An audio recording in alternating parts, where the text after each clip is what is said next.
Welcome back to the Exit Teams podcast, where business owners and their advisors get real-world insight on how to build a team of advisors, maximize value, and exit on their own terms. I'm your host, Bob Tankesley, author of this book, Exit Teams, Build a Team of Advisors for Your Business Sale to Get a Higher Price.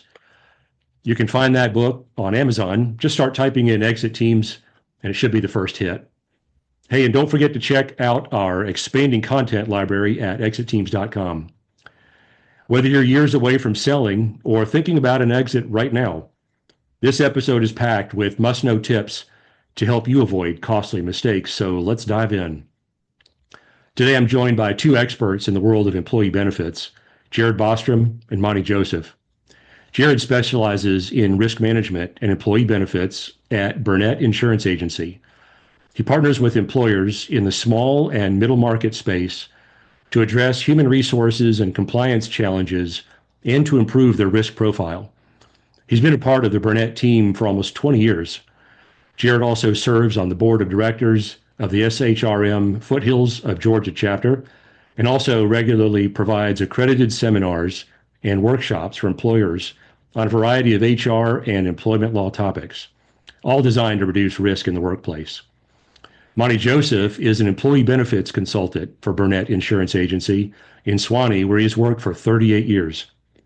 He specializes in the design and implementation of group benefit packages, as well as providing risk management guidance with HR compliance issues. And behind Jared and Monty is a team at Burnette Insurance that provides a unique and proactive approach to managing risk in the workplace by building lasting relationships through engagement and value. Jared, Monty, and welcome to the show, guys. I think this should be an awesome conversation. I see these issues that you guys can help with all the time. The business owners in our audience always have questions about group benefits, as you can imagine. Well, thanks, Bob. It's a privilege to be here. Thank you for thinking of us and our team to weigh in on this topic. And yes, it's a timely topic. It seems like this time of year, often a lot of groups are coming off of their open enrollment cycles, and sometimes there's some frustration. Sometimes there's frustration with cost and just the implementation of the process. And so we're glad to be here. Thanks for including us. Yep, thanks, Bob. Appreciate the opportunity to hopefully provide something of value to your listeners. I'm sure you guys will. If my math is right, you guys have a combined 58 years of experience in this space. So, audience, buckle up. Here we go.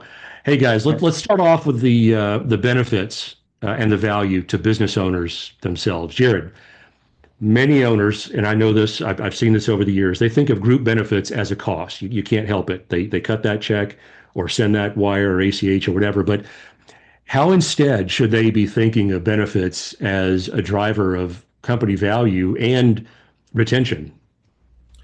Sure. Well, it's often the first thing that we hear about when it comes to our profession is just the cost. And just to be frank, there is a significant cost that's involved in having a robust employee benefits plan. I would argue that there's a significant return on that significant cost when a benefits plan is handled appropriately and you've got employee buy-in. There's certainly a value there that comes and shines through relative to employee engagement, relative to retention of valued team members, when it comes to attracting new team members as your company scales and grows. And so those things are a reflection of the overall health, oftentimes, of a group. And so typically when we're engaging with small and medium-sized businesses, which is kind of our sweet spot, owners are very invested and they care deeply about their people. And so when you see that as a reflection of their benefits package, it's a way of bringing value to their employees that they care so deeply about. And Monty sees that on a very practical level, as well as he engages with our clients as they strategize behind just what that return on investment looks like. Yeah, and I would even piggyback on that, Bob, to say that the strength and the competitiveness of a company's benefits is something that employees are going to pay attention to. If you are you have an employee that may be looking at another opportunity and they might get $8,000 more of salary, but they're going to end up having to pay $10,000 more out of their pocket during the year for that benefits package that the potential new employer might have. It's going to make them think. Even if you switch those numbers, if it's not going to make that much of a difference, you might find that somebody is not going to consider that other alternative or that other opportunity. So more likely to have a good retention with the strength of your benefits package. That's going to add a lot to the process. I've had employers tell me that they lost employees due to a competitor because their benefit plan was richer or not as or more affordable maybe than the one they have. So I do think it's an important factor that good, solid employees are going to want to consider in their decisions about where they work. No doubt. No doubt. I heard years ago that uninsured healthcare claims are the number one cause of bankruptcy in America. I get blown away each time I hear that stat. So these are issues that you guys deal with that touch employees. Jared, go ahead. Yeah, Bob, one of the things that I would weigh in here is just the expectation of a good benefits package. So if you're recruiting for a needed position within your company, one of the first questions asked will always be, tell me about your benefits. And so to be able to respond in a good way that not only compels them to consider the position more, but also just communicates the value and the investment behind what the company is pursuing as it relates to its own personnel. So, yeah. And you made a good point a few minutes ago, Jared, when you said something to the effect that employees perceive, at least the way I took it was, they perceive the employer's feeling toward them in some part through the benefits package that's made available to them. Yes, 100%. I think it's a reflection of the investment. It's a reflection of oftentimes even the character of the owner and his ability to communicate not only value, but his just intrinsic, the DNA of the company. Oftentimes, people want to know these days when they're looking at the overall makeup of a company, of a business. They want to know not just, what's my salary, what's my comp package, but they want to know what's the mission behind this group. Who are these people and what team am I going to be participating in? And so benefits are a reflection of that investment, I think, from the top down. Yep. Well said. Monty, in your experience, what benefit-related issues have you seen that I guess they most often come up to the surface in due diligence? We talk about exit here on the show. What benefit-related issues come up to the surface in due diligence when a buyer is looking at a company and it could end up creating hesitation in that buyer's mind? Yeah, that's a great question. And I see a couple of different things that seem to come up in my discussions with employers. First of all, one of the biggest exposures that I see is when companies don't have their documents updated like they need to be.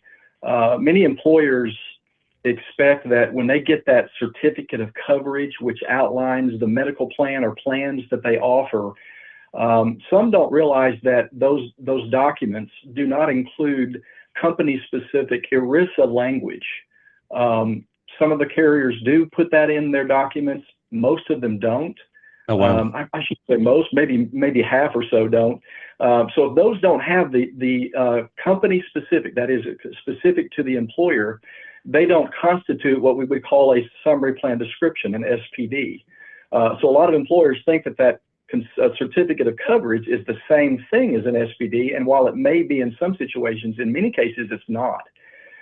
So I know at least for our company, we offer a free service to provide what's called a wrap document that basically puts that extra language with an amendment that when you pair it with the certificate of coverage, it becomes or constitutes a legitimate SPD, a summary plan description. So that's one of the biggest things that I find that companies are just not keeping track of that could become an issue down the road when a sale is contemplated.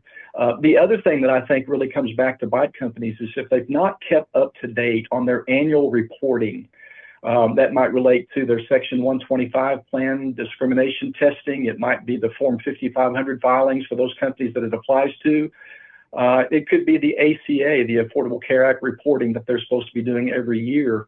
Those that are over 50 lives have some additional obligations, and those that are even under 50 lives that are level funded or have some kind of self-funding plan. Those require some annual reporting, and if those aren't maintained, that could cause some real issues down the road.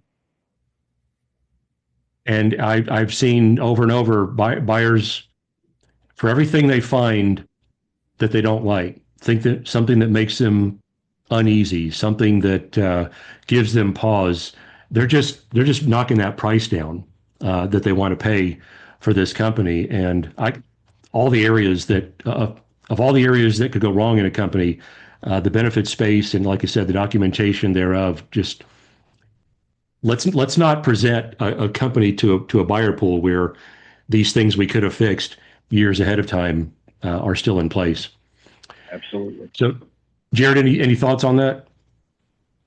Yeah, Monty touched on the ACA requirements at the 50 employee threshold. I really think that that's sometimes a blind spot that's maybe unintentionally missed. Obviously, business owners have a lot on their plates, and so their executive team is usually wearing more than one hat. And sometimes that HR hat falls up under whether it's a CFO or sometimes even a controller or an office manager is expected to know more about this moving target that it represents HR compliance. And we refer to that as risk management 101. I mean, some of these things, I have kind of a tagline where if you have employees, you have risk.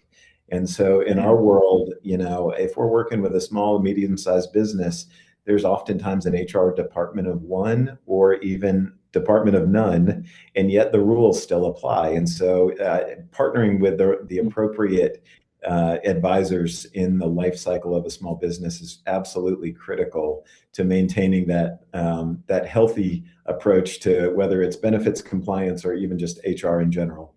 Yep. That's one thing I've noticed. Y'all at Burnette are really good at staying on top of helping clients manage their risk exposure. Jared, staying with you, where do owners unintentionally create risk or exposure within their group benefits plans? And I hear all the time from owners, whether they say it or not, I know they're thinking it, hey, nothing's blown up yet, so everything's okay. Yeah, well, it's an important question to ask. The unintentional descriptor that you use there to qualify the question is one that we see pretty regularly. It takes, like I said, compliance can be a moving target. And so depending on the presidential administration, depending on who's running the Department of Labor, who's running OSHA, who's running the EEOC, as it relates to employee benefits, oftentimes there can be some blind spots as it relates to maybe misclassifying your contractors as contractors, when in reality they should be classified as employees and receiving that W-2, which would in turn make them eligible for benefits participation. That can often be an unintentional mistake where even the contractor themselves wants to be called a contractor, but sometimes that's a blind spot.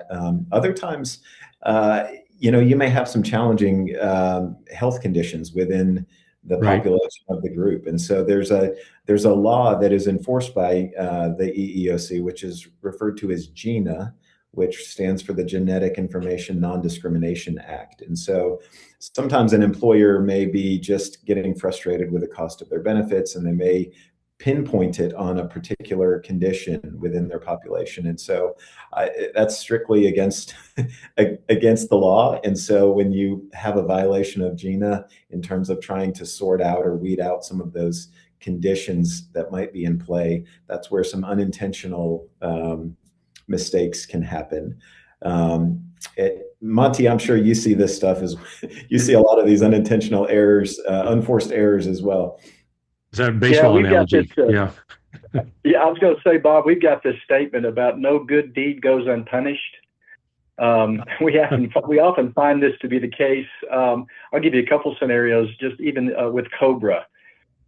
There are some companies that if someone goes out and they are not working their full-time hourly definition that they're supposed to be in order to be eligible under their benefits contract, they feel like, hey, it would be like kicking a dog when it's down to actually put that person on the COBRA, not because of a termination, but because of a reduction in hours. But that would be necessary in many cases in order to keep them eligible to be on your plan.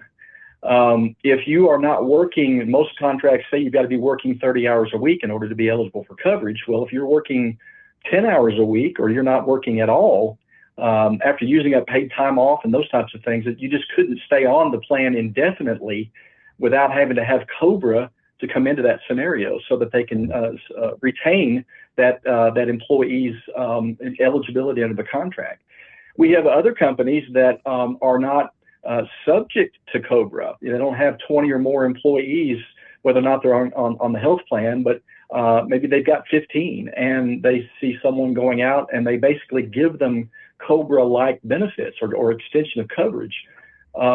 The contract is not going to allow them to do that. If you look in their certificate of coverage, like we talked about before, it's going to say that the company will comply with any kind of COBRA requirements to keep that individual covered on the plan when required by law. Well, the law does not require them to continue covering them on COBRA if the business itself is not subject to COBRA.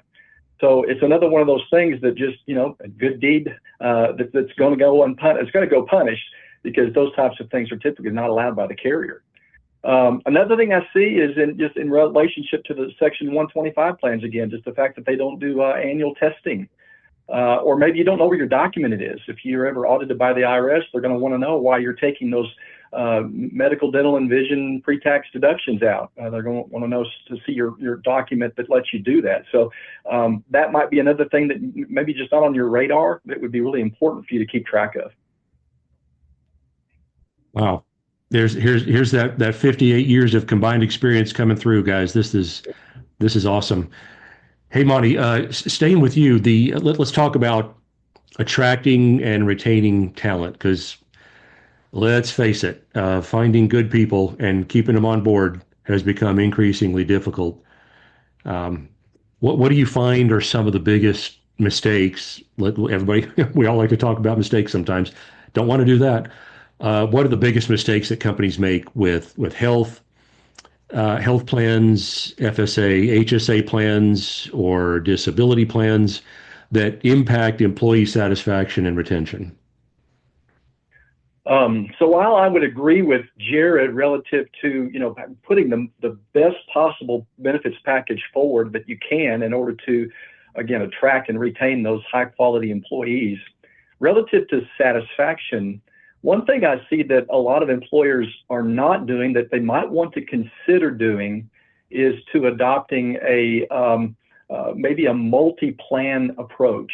You may have some individuals or some employees within your company that their goal is to keep their biweekly, whatever, deductions as low as possible because they know they're going to pay that deduction every pay period, whether or not they use their medical plan at all.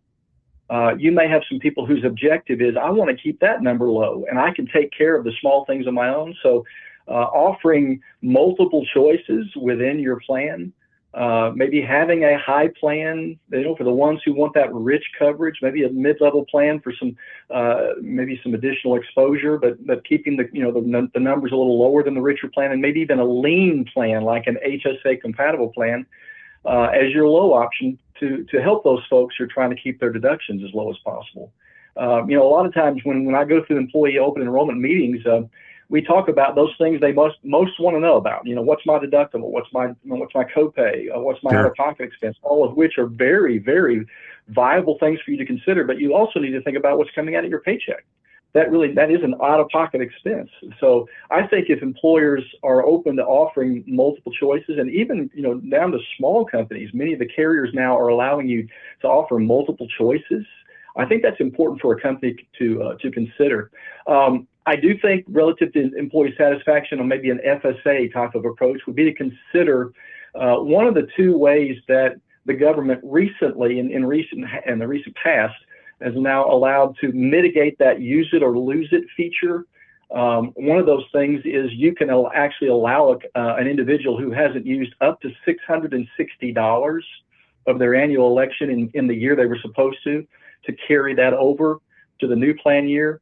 That does mitigate or lessen their exposure with that use it or lose it. Another way is to actually extend the time period by 2.5 months in terms of how much time a person is allowed to incur an expense that can be claimed under your FSA plan year. So those are a couple of things that an employer is now allowed to do. They're not required to. But if you're looking at ways to maybe increase satisfaction of the plans overall, that might be something to consider. And another thing is maybe if you have an HSA plan within your company's medical portfolio, I'm finding a lot of companies are using the HSA vendors that maybe are tied to the companies themselves or the carriers themselves that they're with, such as if you're with Anthem, you've got their vendor. If you're with United, you've got their vendor. You might want to think about just a third-party bank. For one reason, if you keep changing or you find yourself having to change every once in a while, you have to sometimes start up those new HSAs when you go to the new carrier, which can be a bit of a burden. Another thing is there a bank that we actually recommend to our clients and we use ourselves is First American Bank out of Chicago. They offer a no-cost HSA when the HSA member or account holder is okay with getting their monthly statement via electronic email, and they're okay with just using it as a cash account, not as an investment account. A lot of these other HSA banks are charging $3, $4, $5, $6 a month in administrative fees, which can add up over a time. And a bank like maybe a First American that has no cost, that could be a big savings. And again, another thing to boost that employee satisfaction over your offerings. So speaking of costs, let's put it in terms of the business owner and the cost that they're bearing. How do you help owners balance the competitiveness of a plan? Sounds like you guys are in favor of a big, robust plan with potentially moving parts, highly flexible and customized. How do you balance building that for employees with the fiscal discipline that that your clients are probably wanting to exhibit in terms of their benefits strategies? There's always this give and take, and see it in terms of a scale. You spend more in benefits, you're going to have build a more robust package, potentially a higher cost, but there's all these intangibles that can come with it as well, I imagine. Yeah, that's a difficult line to balance.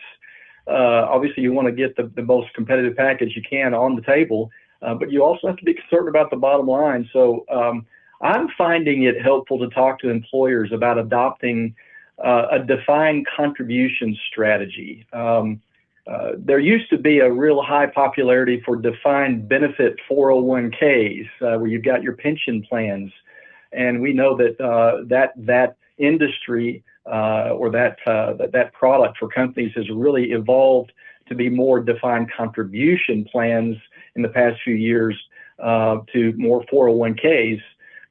I'm just recommending to employers to think about having the same kind of mentality when it comes to approaching their benefits. As I just mentioned in that previous conversation, is that if you've got a multi-plan approach, you may want to base your employer contribution on that leanest plan and make that a flat dollar amount. Whether maybe it's paying 100% of that plan for an employee or for a family because it's the low cost plan, but then have that defined contribution amount applied to all of your plans, where anyone who wants a richer option will buy up to that, because obviously they need to maybe have a little bit more skin in the game if they want a richer plan. But it's also being able to tell your employees, hey, we're paying the same cost across the board. So whatever plan you choose is totally up to you based on how you and your family seek medical care.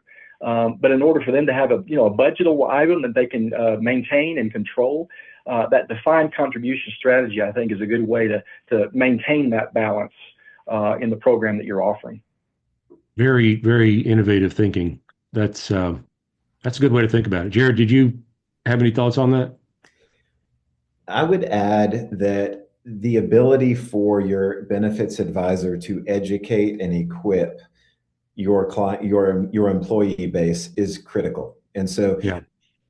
I just don't think that the value will come through if the employees and your team members don't understand what the business owner has invested in.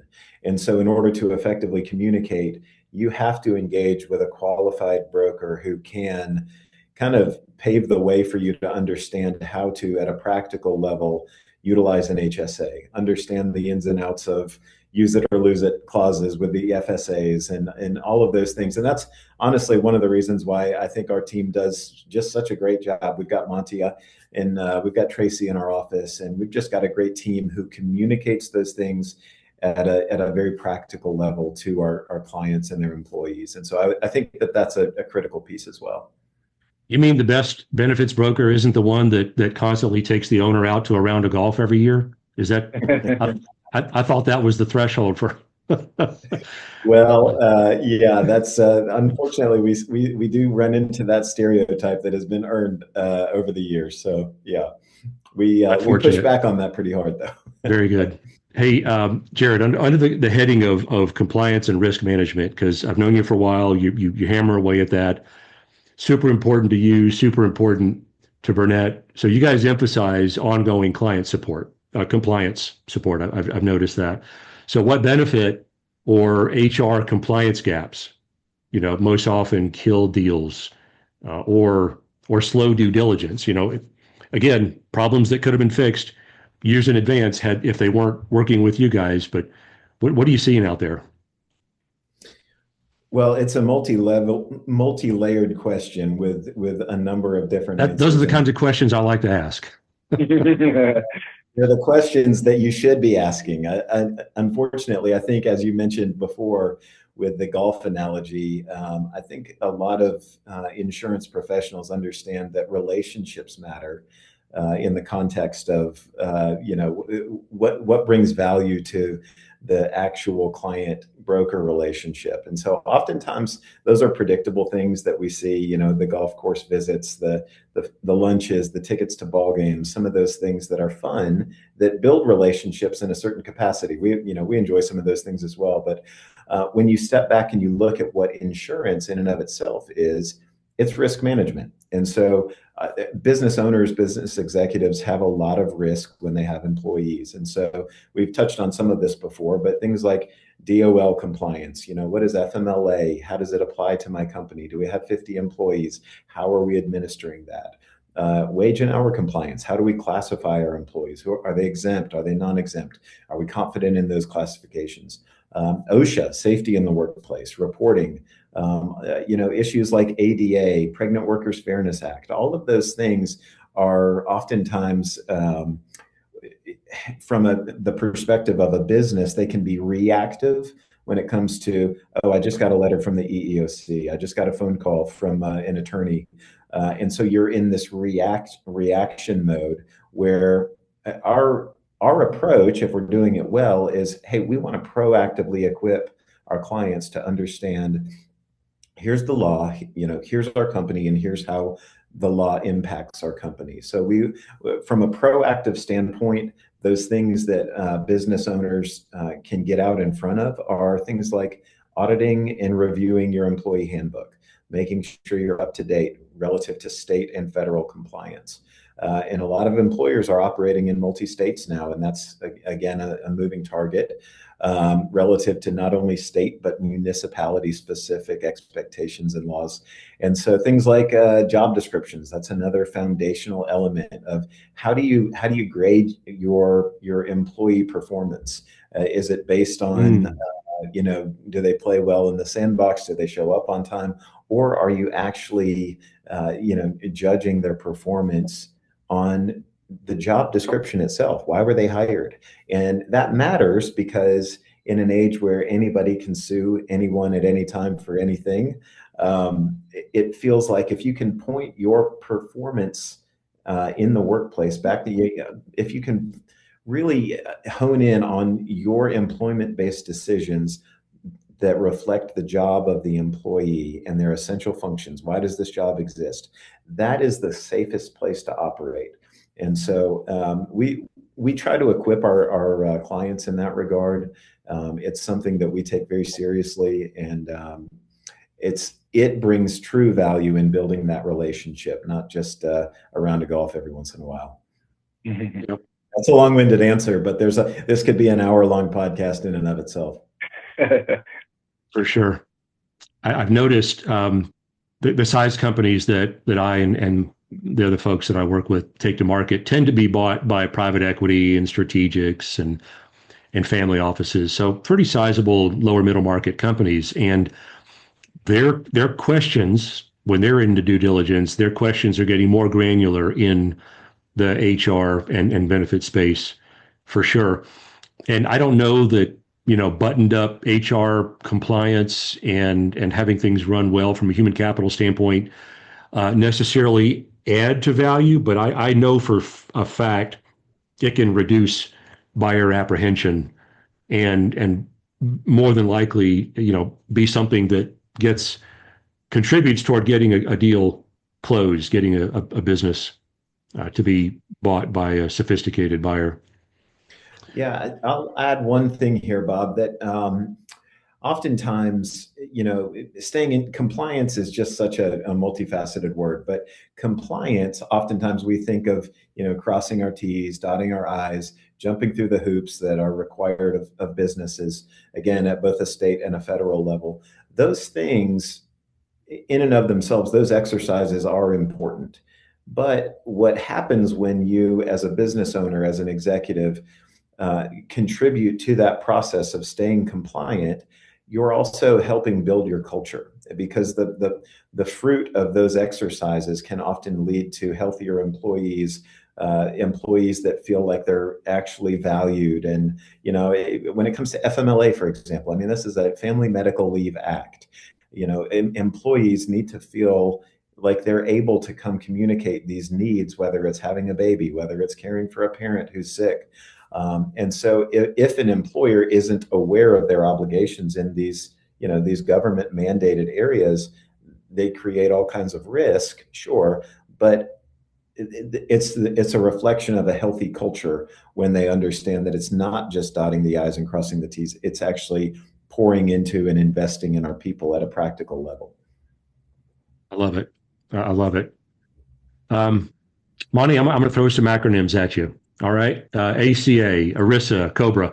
How should owners approach this alphabet soup of agencies and legislation that they are impacted by, and employee communications to avoid surprises for buyers? I don't know if you guys have noticed, there's a theme here where we want to knock out problems before any buyer starts looking at the company. Yeah. So when we go through open enrollment meetings, one of the things we do is not just explain all the benefits of the new carriers, offer a benefits guide to kind of put it all in a succinct way, but we also are really very proactive regarding the annual notice disclosures that you really need to have to employees. One of which being the Medicare C disclosure. You're really supposed to be able to tell an employer, hey, which of your plans are compatible or compliant with the Medicare C issue. In other words, does it pay prescriptions as good or better than Medicare? Because those that are not compliant, if someone who's age 65 or older continues to work and is on that plan, they choose that plan, there could be some implications to them financially in terms of having a penalty to pay for their services down the road for drug expenses. So it's really helpful to be proactive about that, so that those individuals that might be caught in that situation are choosing the right plan. And it may sound like a bit of a cop-out, but I will tell you that with this alphabet soup, I really do think it's important to involve some third-party vendors that can help you out with many of these things. ACA reporting is not for the light of heart. It is a very, very onerous. It's very challenging, and it I think is very helpful to choose a vendor that can walk you through that process.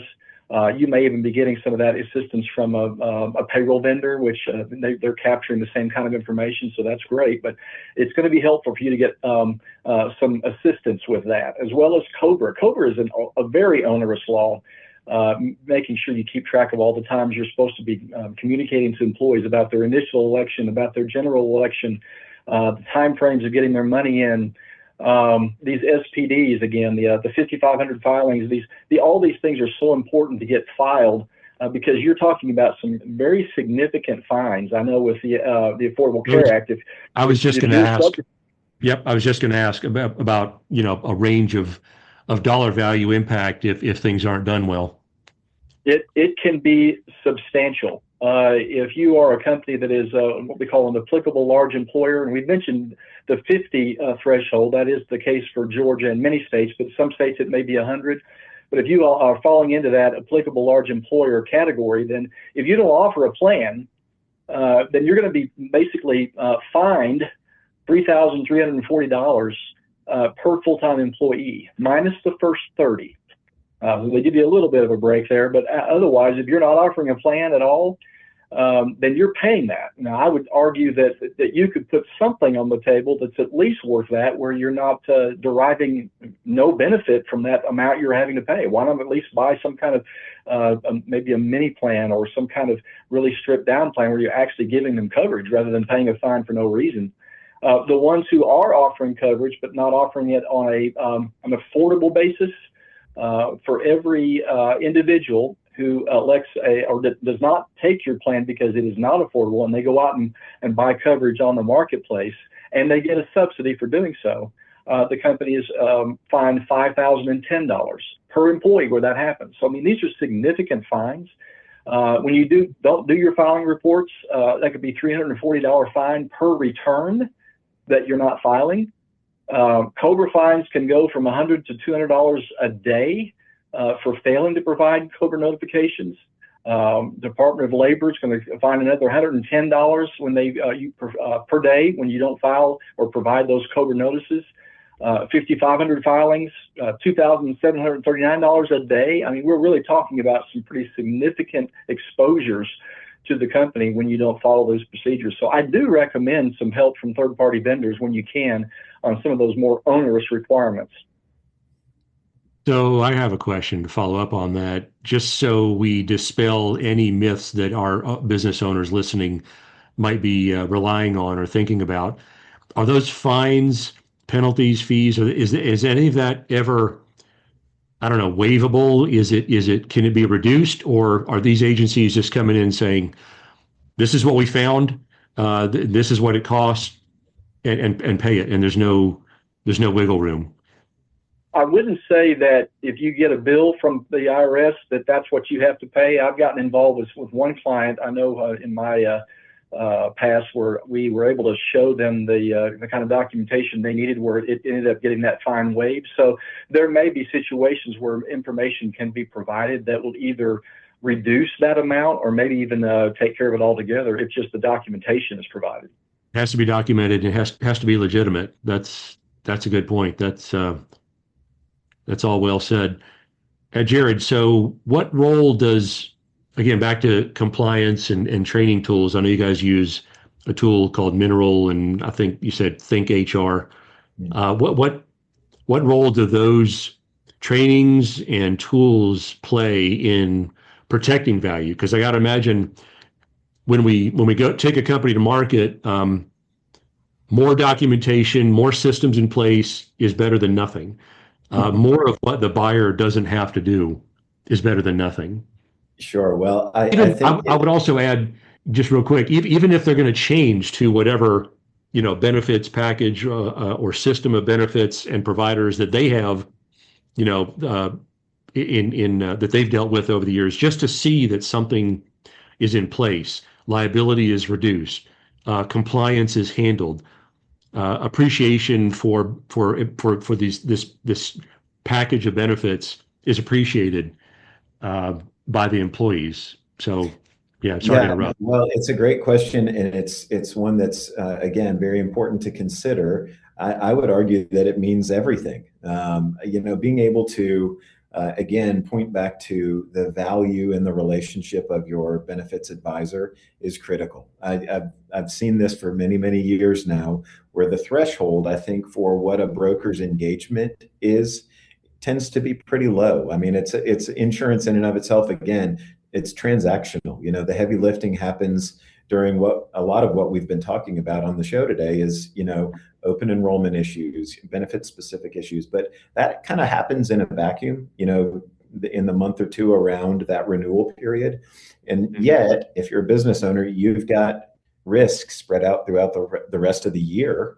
And so if you have a qualified broker advisor who can speak into those issues that you wrestle with the rest of the year, like again, updating employee handbooks, developing job descriptions, training managers and supervisors on what their role is as they reflect the overall health of the company.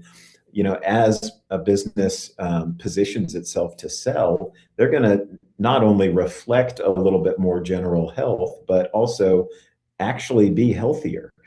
So regardless of whether it's a PE firm that comes in or just another investor who comes in, again, that general health of the group is something that you can pick up on and not only see it on paper, but see it through the team members of that company. And so for us, I mean, the DNA of our agency is really to lean in and serve first, but you can't just, as a broker, just say, hey, we like to serve. That sounds like a nice sales tactic, just to be honest. But if you can actually get in before you ever expect to win a client over and say, hey, how can I help? What are the things that are keeping you up? What are those things that we can actually speak into? So whether it's, I got off of a call yesterday with a client of ours who really needs some executive leadership coaching. And so I was flattered that they came to me and said, Jared, who do you recommend for this coaching? Who do you suggest that we engage with? Because I think they value not only our opinion, but they know that we know their business. And so it's a neat thing to be able to speak into that. And ultimately, I think it comes back to redemptive work. If the bar is low for what your expectations are, I think there is some redeeming work that can be done to help maybe course correct what people's expectations are of a broker advisor. And I just ultimately think that means being a good steward of what we've been given. I was just going to use that word. Yeah, this is servant spirit in action. Yeah. Hey, Monty, let's talk about some of this day-to-day grinding stuff. It happens. It's got to be handled. How do you help companies? Because as you guys have mentioned more than once here, there's the transactional side of benefits, but then there's the over and above side, and you guys are deep into that, I know, at Burnette. So as a team, how do you help companies simplify benefit administration, help get that burden off the business owner's back, and reporting so that it doesn't become a drag on leadership time, which nobody likes to do. We have partnered with some vendors that allow us to offer some onboarding tools free of cost to our clients. Some of your clients may be familiar with some systems such as Benefits Connect or Employee Navigator or Ease. We can essentially offer that tool, again, without adding any cost to the benefit plan at all. And it really helps on several different levels. One, I know a lot of employers basically still do the paper type of enrollment, and they're having to collect the paper form from the employees, sometimes medical questions to fill out, and file those with the insurance company. This basically is going to automate the whole process, where you basically will use this onboarding tool as your system of record. And so when you make those elections, enrollments, whatever, we'll have integration with the carriers themselves. And this is extremely helpful when you have a multi-carrier type of platform for your benefits. You've got MetLife for this, long-term disability and life, and you've got Guardian for the dental, and you've got United Healthcare for the medical. One entry electronically into the system, and it gets shot out to all three carriers for the enrollment process. Those carriers, because they're also capturing the data that typically is required in your ACA reporting, they can then facilitate that testing. Some of them even offer some of those ACA testing capabilities at a very reduced cost, because they already have that information at their fingertips to be able to generate those reports. So I think that's a huge a value add that we can provide to a client that will help them in their day-to-day administration and make it much more smooth, simple, and efficient. While we're here, talking about this topic, could you speak to the role that things like HSAs and health reimbursement plans and even alternative plan designs, the role that those things play in managing the total compensation cost that a company incurs? Let's see. So the HSAs and HRAs. Well, one of the things I've talked about is the fact of adding it as one of the options within several. We do have some companies that, because those HSA plans do require you to meet that full deductible up front for everything, with the exception of mandated preventive care. A lot of employers choose to maybe prime that pump a little bit by offering to maybe match on the contributions that employees make into their own HSAs. We try to, again, also very pointedly point out that the HSAs don't have that use it or lose it risk like FSAs do. So they're whatever money the employee puts in there is going to, full amount is going to carry over what they don't use from year to year. But usually getting that first plan year set up, because they've not had a plan like that in the past, it is sometimes helpful for an employer to offer to do some match on that HSA. To maybe have some ownership in it, maybe buy into it, show some employer endorsement into that type of a choice. Yeah. So, and owners, with your help, they've taken, you guys and the team at Burnette, they've taken care of a lot of things over the years. They've been a client. You've been, leaning in and advising them, and along comes this interest in going to market. Hey, we're ready to exit. Or, as I'm hearing from clients often, or potential clients, we're getting a lot of interest in our company. We're getting some companies that want to buy us. They might be private equity backed. They might not. And so, it is thrust upon the owner pretty quickly, maybe even before they're ready for it. Hey, my path to exit might be a little shorter, but sometimes, we have a window. We have a window of time, maybe a year, 2, 3, 5 years. So your guys' counsel, I'd like to hear, get both of your takes on this. It might be aligned, I'm sure, but how you would advise owners how far in advance they should think about bringing in a benefits advisor as they start thinking about their own exit, to avoid, what I call deal friction later, because time kills deals. Yeah, I mean, I could give you an ideal answer, which would be as soon as possible. But I think if I were to give out my maybe that minimum threshold, if we could have at least 6 months advance notice from a client, that helps us to make sure we'd like to think that we've covered those, closed all those loopholes and so forth that we've already brought up in this discussion about the documentation and so forth. But it'd be nice for us to kind of do some checking so that gets done before the actual discussions start with potential buyers. We'd like to have that a little bit of advance notice. And I say that because there are certain times of the year, as you can imagine, that are busier than others.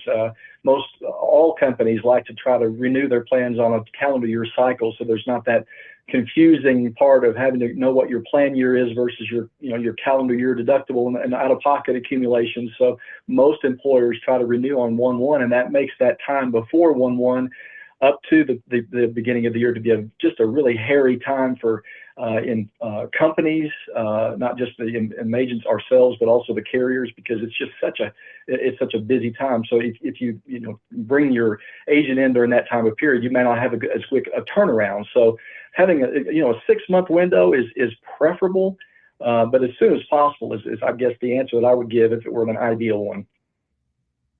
Jared, you got thoughts on that? I would echo exactly what Monty said.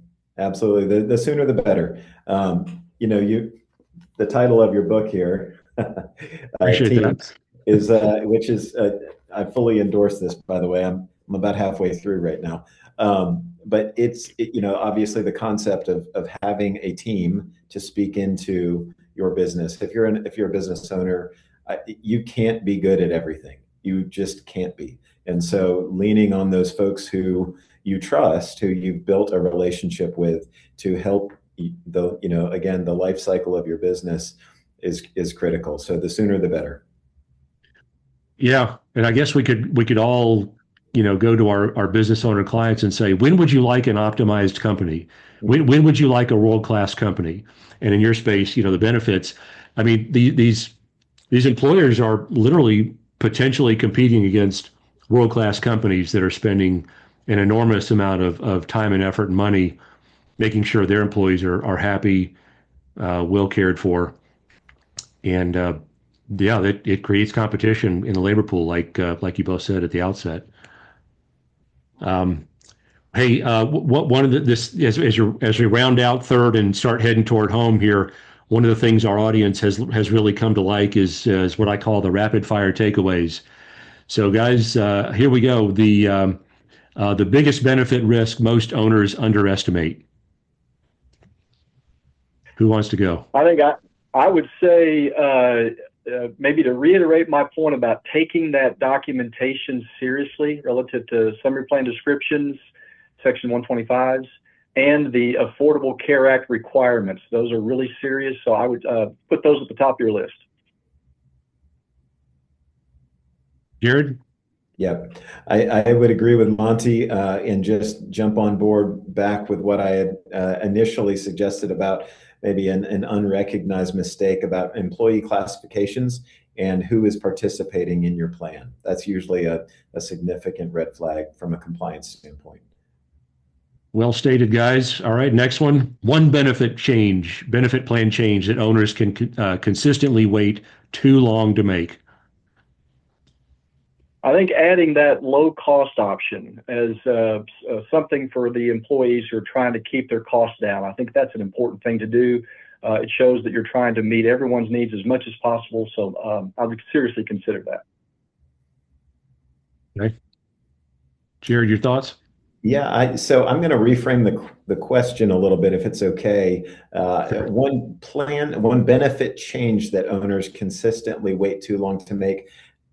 Selfishly, I would say that a lot of times folks just think that they're stuck with a big broker. And so oftentimes we hear about the big national and even international brokers who, a lot of brand recognition, but it feels in our world, we love to be accessible. We're kind of what you might consider an old school, boutique broker shop where we've got two. In fact, I'm looking at them right now. We've got two live receptionists.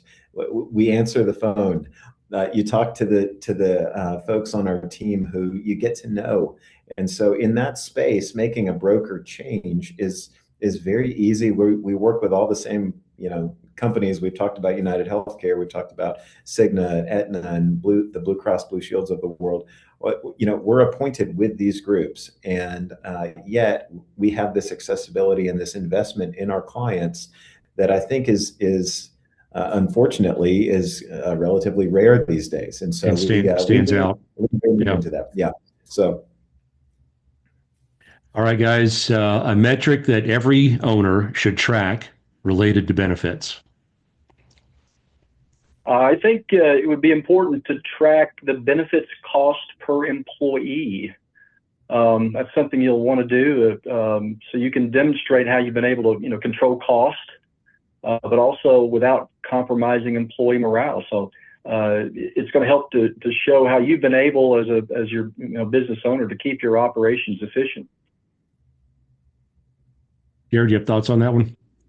Just quickly, I mean, taking the general pulse of satisfaction for the benefits plan. Sometimes it's a carrier issue, it's a network issue, but being able to get active feedback, whether it's a year-end survey, whether it's just checking in monthly to see how things are going. I think that's very important.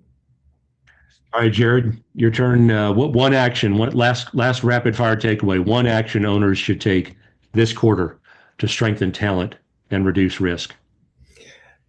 I am a big advocate of training your leaders. So if you can equip your leaders, your managers, your supervisors, Yep. that will take you very far. So that means not only the nuts and bolts of documentation and understanding their obligations relative to some of the compliance requirements we've talked about, but also equipping them to be better leaders, professional development, and some of those things. And so that's what it's my soapbox for the day. Appreciate that. Monty? I would think that, again, as we're exiting here with this overall discussion, as these employers are looking to maybe think about exiting, I would echo what Jared said earlier on, is to think of this as a team approach. We don't have the ability to do all this. I mean, it's going to be important for you to have a certified exit planning advisor, an ERISA benefits attorney, and a tax advisor, all those people to be on that team that is going to address the things that you most need to look after as you're looking at making a sale. Yep. Guys, closing question here. If someone's thinking about exit, what's the first call they should make related to group benefits? I hope they'd make it to me. Call Burnette. Call Jared and Monty. Call your broker first, but we will be involving some other people to help you out, and we know that we'll be on that team. But we'd like to at least be one of the quickest calls, so we can start making sure that we've got things tied up on our end to make your potential sale the most attractive possible. Yep, 100%. Guys, this has been awesome. We've covered a lot of key topics today. I know this is probably going to be one of those podcasts that's watched repeatedly and is probably going to get some really strong numbers. So, Monty, to your point about reaching out to you guys, how can owners in our audience get a hold of you guys? Emails, phone numbers, website address? What would you like our audience to know in terms of contact info? So our website address is burnetteinsurance.com, and that's spelled BURNETTE, insurance, all is one word.com. Our phone number to reach us is 770-339-8888. You can reach either myself or Jared at that number. I know my email address, if you communicate that way, want to make it easy, it's mjoseph, that's MJOSEPH @Burnetteinsurance.com. And I think Jared's J Bostrom, same thing, jbostrom @Burnetteinsurance.com. Sounds good. That's right. And I'll just add, I'm relatively active on LinkedIn. And so we publish a lot of our seminar invitations. We have a seminar coming up in April on professional development for employees. And so SHRM certified classes. We'll be offering a couple of webinars this year as well. We've already tackled topics like employee handbook and OSHA. So LinkedIn's a great way to connect. And then obviously our website allows you to touch base that way as well. So thanks, Bob. It's been a privilege. Thanks for the conversation. And benefits are not always everybody's favorite thing to discuss. So we're thankful that you have given us an opportunity to share a little bit. Yep, you bet. Happy to help. And guys, thanks so much for your time. Well, that's a wrap for today's episode of the Exit Teams podcast. A big thank you to my guests, Jared Bostrom and Monty Joseph, for sharing their thoughts and insights. Hey, if you run a company and if you've got employees, as Jared said, I suggest you reach out to Jared and Monty and the team at Burnette to see how they can help. If you're a business owner thinking about your next chapter, now is the time to start building your advisory team. You can learn more in my book, Exit Teams, Build a Team of Advisors for Your Business Sale to Get a Higher Price, available on Amazon. Hey, and don't forget to visit exitteams.com for free resources, tools, and a master class that can help you prepare for a successful exit. Until next time, build your team, sell smart, and take control of your future.